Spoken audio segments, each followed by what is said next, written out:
thanks to Big Brother's Big Brain, the show that believes the ability to autofillate is not a psychological blow.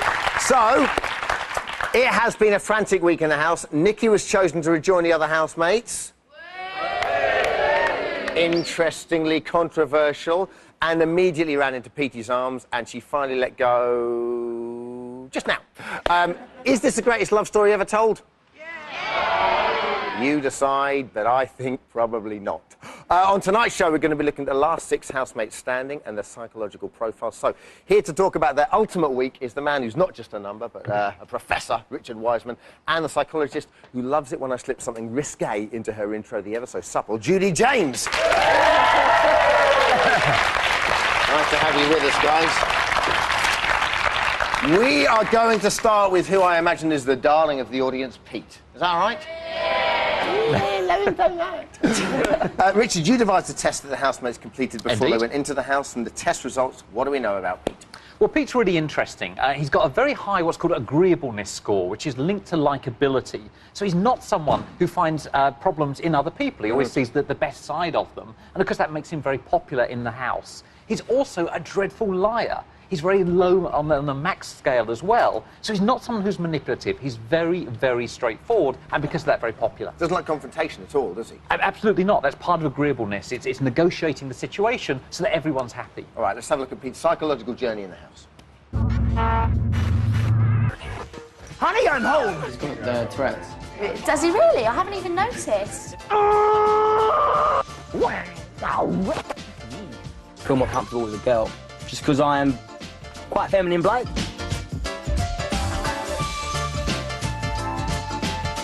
You warm enough? Yeah, I'm safe.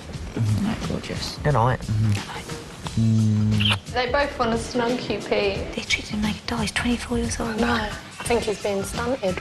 People have changed a lot. You? I'm getting a bit sick of this, man. I'm getting fucking sick of it. Love you. Have a good time. Have a good time. You have been evicted.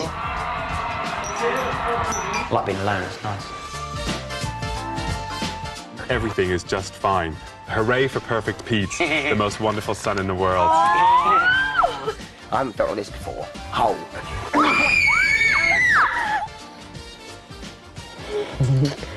I love you. We've been through a lot. Judy, talk us through Pete's changes. It's called integrative, and it's gone through 3 stages, 3 psychological stages. Right. He started off with social integration. I mean, he had Tourette's, he had to cope with that. He had to mix with people that were probably well outside his normal gang that he'd be mixing with. His second stage, though, was smothering. I mean, the women were all smothering him to death, and I think what they were doing as well, it was quite dangerous for him because they were taking the personality they wanted him to have and kind of inflicting it on him. Did he bring that on himself, though? Because he seems to just attract women like a magnet. Well, you know, but he was quite passive as well. I mean, you know, when Leah was sort of leaping on him in bed, I mean, he was trying to get out through the wall grouting. I mean, instead of turning around and saying, leave me alone, he was like climbing through the wall. So yeah. I think he was reasonably passive. But yeah, I mean, he's a good-looking guy, and, you know, he didn't turn around and give me Judy, you're turning as well. You're going to try and get in the house in a second.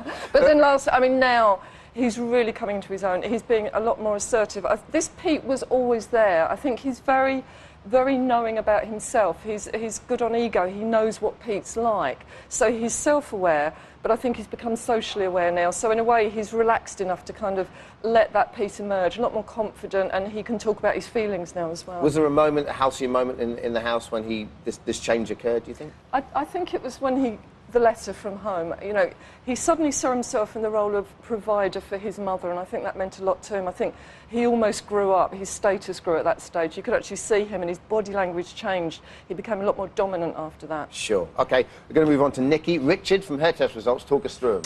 Well, Nikki's an interesting one. Scored pretty low on the reasoning ability, which is linked to IQ, but more interestingly on conscientiousness. Steady. Yes, none of that.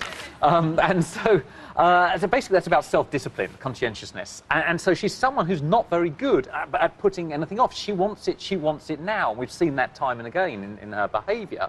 And also very high on what's called the effective communication test, which is her ability to induce the emotion that she's feeling in others. Yeah. And she's very good at it, which is great if she's feeling something very positive because everyone cheers up. As soon as she's in a bad mood, everyone starts to feel down. So it depends on her mood is whether she's going to be popular in the house. Has she changed at all since she's got back in, though? Because everyone's been saying, I think it's true, that she's... I mean, Nikki only works really on one speed, right? But at the same time, her diary room entries in particular, when she's away from Pete since she's been back in the house, have been very kind of animated. And she's always been like that, but, when she came out, everyone was just saying, the great thing about you is, and now you've seen her go back in and she's acting it a little bit, is she? I think that's the problem. Once they've left the house, they actually find out what their best performance is, and then they've got to kind of turn it into a performance, which is quite hard, really. You know, they're taking what are their best bits, and then it becomes acted, so it's not quite done in the same way as it was before. It's a bit more savant, a bit more knowing. OK, let's take a look at Nikki's journey. They won't let me have any bottled water. I've got a migraine. I won't do it. I'm not fucking doing it. I can't get my MP3 player to work.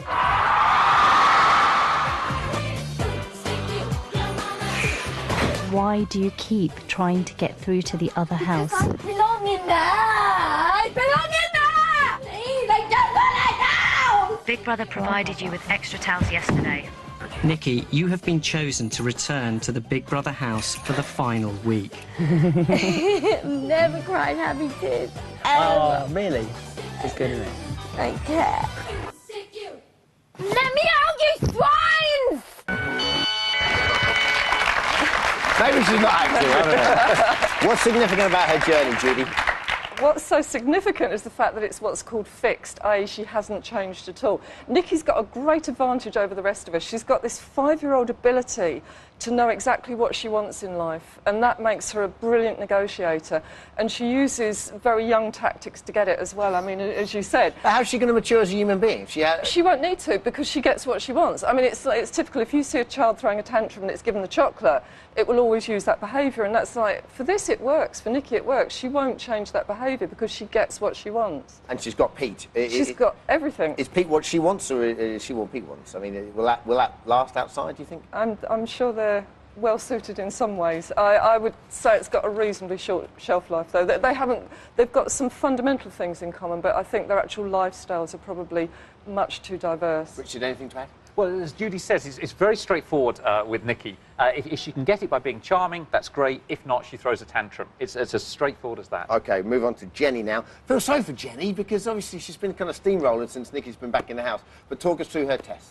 Well, her tests are interesting. She has a low agreeableness score, which is, again, this linked to likeability. Now, most people, when they fill out those questionnaires, fake high, because they don't want to admit that they're kind of critical of others and that they don't tend to like the people around them and so honest, on. Right? So she's being very, very honest about this, which also links with the low max score. So she's someone who, in her own ways, is pretty straightforward. She's saying, this is who I am, take it or leave it. If you don't like me, it's your problem. I'm not going to change. So in some ways, she's the most straightforward housemate. Wow, OK, let's take a look at her. Oh, sorry. Hey, you alright? Hello. Jenny. When I'm having a conversation with a 40-year-old, I still think you're no more mature than me. Exactly. Well, like, when I was 18, I was nowhere near as wise as you. You got a good head on you. You will now enter your new home, the Big Brother house. Did you say that? You're lying. You're lying. You're standing there and you're lying. But you just said you're standing there and you're lying. Everyone is so miserable and so old. I've got fuck all to say to you, mate. Cool. Thanks for your opinion. It's not a problem. Me and Spiral have been arguing. I don't want to argue. You are so drunk. You're drunk. You're drunker than me. No, I'm not. Glenn makes me feel 18 again, just does stupid things like just dance around the pool. Do you still love me? Do you love me, Pete? Do you still love me, Pete? I didn't say no. Maybe I don't want to be in the fucking final. Maybe I don't want to be here, Ash. OK, Jen. Doesn't mean I'm in the final. Fuck off, Ashley. What's going on, Judy? This is what's called a stimulated state. So it's not really been voluntary, but the house has changed Jenny. It's emotional regression. So she came in as an adult in an 18-year-old's body, and she displayed a lot of adult behaviours. She was quite assertive, she was a good rational arguer, but as she's gone on, she's actually become a lot more childlike. She's more emotionally needy, she's asking if they love her, she's had all those little hissy fits going on. Is that because she's in the house with a lot of older people and the circumstance and so forth, she's been able to kind of take that role? I think she's been confident enough to be herself. I get the feeling that probably before she went into the house, she was quite suppressed insofar as she was probably very adult out there, very mature. Yeah. And now we're seeing this kind of teenager come out, which I think is going to be good for her. Good stuff, Rich and Judy. Thanks for now. Time for the final test of the series. Before they entered the Big Brother house, we made the housemates sit some personality tests just to see how well you know yourself. Now, who am I talking about? This person believes they have the qualities to remain famous, yikes. They believe they're attractive, double yikes. They believe they're argumentative and confrontational, and this person is not a deep thinker. I'll reveal all after the break. See you in 4.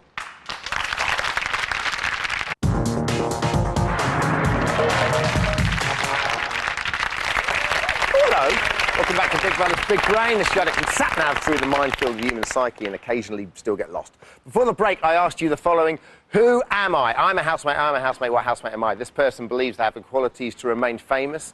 They believe they're attractive, they believe they're argumentative and confrontational, and they're not a deep thinker. I'm a housemate, which housemate am I? Nikki. Which housemate am I? Sounds a bit like Nikki. Which housemate am I? Nikki. Which housemate am I? Aisling. Which housemate am I? I am... Glenn. Oh, there's a controversy here around the Nikki haters. I wanted it to be Nikki. In part 1, we were looking at the psychological journeys the remaining housemates have made in the house. Please welcome back Rich and Judy, not Madeley and Finnegan, but Wiseman and James. All right. We whisked through him in the first part. We've got a lot to get through. We've got 3 to get through. We're going to look at Glyn now. Richard, test results. Talk me through He's Glyn. interesting. In terms of the personality, didn't do particularly high or low on any of the scores, and so that's why he's got a kind of low charisma score. Personality-wise, not particularly strong. But he's very, very strong on reasoning ability, so linked with IQ, and also strong on one aspect of personality, which is openness, about sensation-seeking and wanting new experiences. Now, when you put those two together, the high IQ and the openness, what you get is someone with a very low threshold in terms of boredom. Now, is that due to his age? No. These are all traits. These are in the person. So they're not going to change very much throughout the lifespan. This is something which is in them. OK. And a lot of people, a few weeks ago now, when we found out Glyn was the most intelligent housemate, a lot of people kind of laughed at that. You know, does that not surprise you at all? No, not really, because what you're seeing in some of his behaviour, like climbing on the roof or playing with the automated Big Brother, is he's kind of exploring the environment all the time. So it's always buzzing all the time. That's right. He gets bored with things, and so he moves on to kind of look for new phenomena all the time, and that's what really explains his behaviour. All right, let's take a look at Glyn's journey.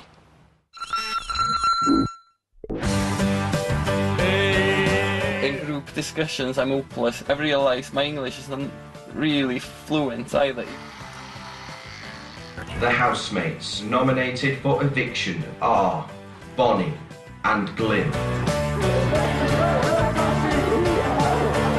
I'm learning to cook. I do my own clothes now. I'm learning life skills in a way. I'm cooking an egg for the very first time. Oh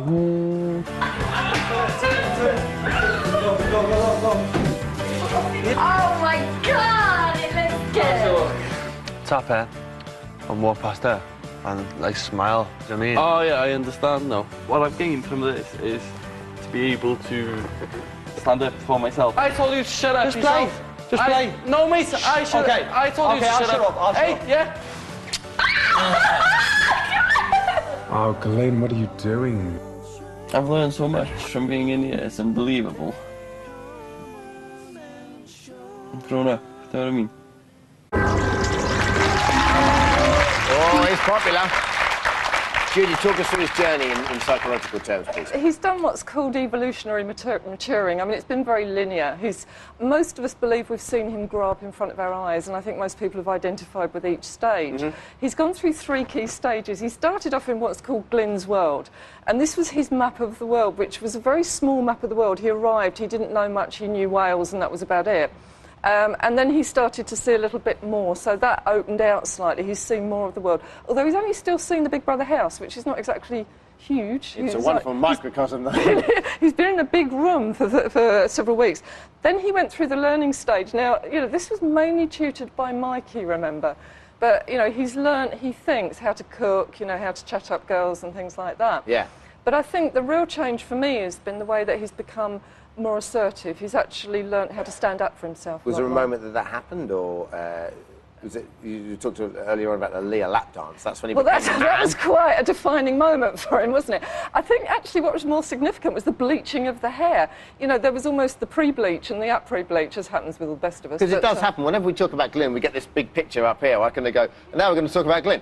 Who the hell is that? Yeah, that's right. OK, on to Richard. Incidentally, Richard's been up for eviction 6 times, a total of 26 nominations, and is still in the house. So apart from being a brilliant survivor, talk us through his psychological profile. When I saw his profile, I was intrigued. You have someone there who scores low on that effective communication test, so doesn't really communicate how he feels to others. It doesn't mean he doesn't experience emotion, I'm sure he does, but he doesn't pass it on, he doesn't induce it in others. But also, we presented them with a test where they had to look at photographs of people who were angry or sad or whatever. They had to identify the emotion. He didn't do very well on that either. So he's kind of an emotional island. He doesn't pass it on, he doesn't get it. Well, the thing about Richard is, I mean, he's the daddy of the house, but at the same time, he's not high on tact, is he? I mean, he always tends to kind of put his foot in it. Absolutely. He's not socially skilled, and that's obviously linked with emotional intelligence. But the one thing he's got, right from day one, is this feeling of trustworthiness. At least the initial impression with him is he comes over as someone you can trust. OK, let's take a look. Oh, I hope there's some good-looking men in a bar in this house. Come to Daddy. Come on. There's my little girl. My little fairy princess is a bit distressed, and I don't like to see my fairy princess distressed. It looks like bullying. What? Okay? How can it look like no, bullying? It stops. Stop shouting, Richard. No, it's going to stop. Stop. Okay? Well, who's being bullied now? Look, she's all worked up now. Richard, shut up! I tend to say things that really kind of upset people. Richard, I don't think I'll tell you enough just how much I love you and how very fortunate I am to have you in my life. You alright, Dickie, babe? You okay? Yeah, I'm fine. Call me horse face, whatever you want. I'm really not bothered because it's in the diary room. I have to bring Nikki over. I promised that I'd bring one of them. I wanted them both. It's been hard in there for him. Sometimes in life, you're a winner even when you're a loser. I should know. OK, how does behaviour change, Judy? His has been what's called regressive, a little bit like Jenny in actual fact. But this man sustained for 12 weeks in the house in a state of adult and critical parent. I mean, he really didn't let any of the other emotions out. And what's happened now is the fact that he's actually allowing his vulnerability to show. And again, it's got a nice side to him as well. Absolutely. I mean, I think we like him better for it. Because aside from Caesar, I don't think he's cried until he got the letter from his mother. Was that the moment that the pendulum swung? I suppose? Yeah. I mean, it had to happen at some stage, but that was when the floodgates opened. And also What was the saddest moment of television I've ever seen in my life? I mean, I've watched it 3 times and I've cried every single time. Didn't you watch Lassie Come Home? Apart from Lassie Come Home. OK. The other thing with him also was that moment when they all picked on him in the house next door. I mean, it was such a big moment because this guy, as you say, had been like a father. And suddenly Grace was saying, oh, you know, we've seen, and they said, oh, we knew you called us the plastics. And this man is covering his mouth. He suddenly went very childlike. So I quite enjoyed that about him as well, that vulnerability. And finally, let's talk about Aisling. Richard, from the test results, what kind of person is Aisling? Well, as we've heard before, she scores high on the Max scale. And of course, part of that is about manipulating others, but also it's about where you gain your sense of identity from. Some people have a very strong sense of self-identity. They're the same in every single situation, and you say to people, take it or leave it. A high Max scorer is defined by the situation they're in. So you see very different people in different situations. And I think that's what we're seeing with Aisling. Everyone's been going on about Glyn, myself included, going on this wonderful journey, but Aisling's been on as much of a journey, hasn't she? More, for me. I think she's changed the most in the house, and people perhaps haven't noticed, but the change has been enormous. I mean, she's very much gone through what's called constant adaptive. You know, as Richard was saying, she adapts to suit her circumstances. But there was the old Aisling. Do you remember she went in, the ghetto princess? Yeah. She was quite vain. She would argue with people, she would become quite aggressive.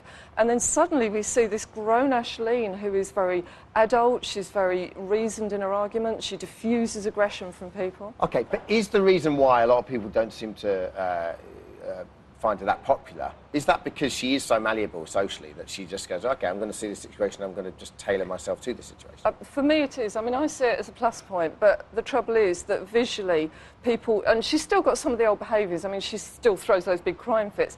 And I think people believe she's insincere. Well, what she's doing is changing. She's evolving. It's not really insincerity. OK, let's take a look at her in action. Hi, I'm Ashley. Nice to meet you.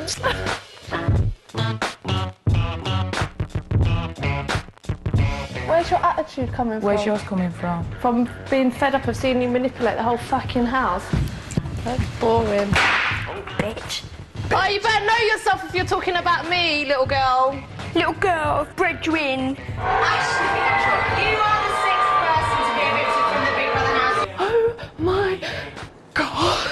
You're not anything special in here, Princess. You must now decide which housemate you have chosen to evict. I'm sorry, Jonathan. What's going on, guys? What's the problem?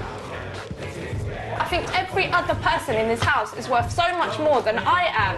If you haven't realised that, then you don't know me. I want to ask her why she threw water in Susie's face.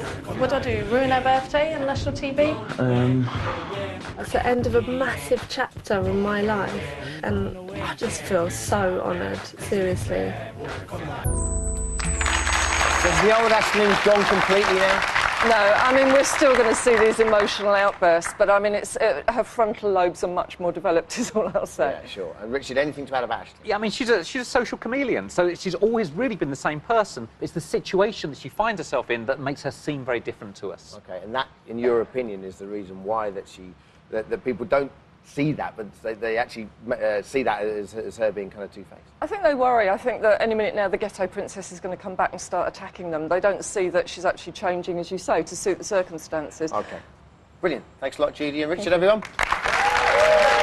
OK, it's the end of tonight's show. Sadly, the end of the series of Big Brain. No tears, please. It's only a sign of primitive emotional vulnerability. I will see you tomorrow through to Friday, 6 o'clock on Channel 4 for Little Brother, and, of course, BBLB reunion show on Sunday. We'll see you then. Take care. Bye-bye. Who wins? You decide. To vote for the housemate you want to win, call 09011 32 33, followed by 04 for Glyn, 10 for Nikki, 11 for Pete, 12 for Richard, 14 for Aisling, 18 for Jenny. Or text the name of the housemate you want to win to 84444.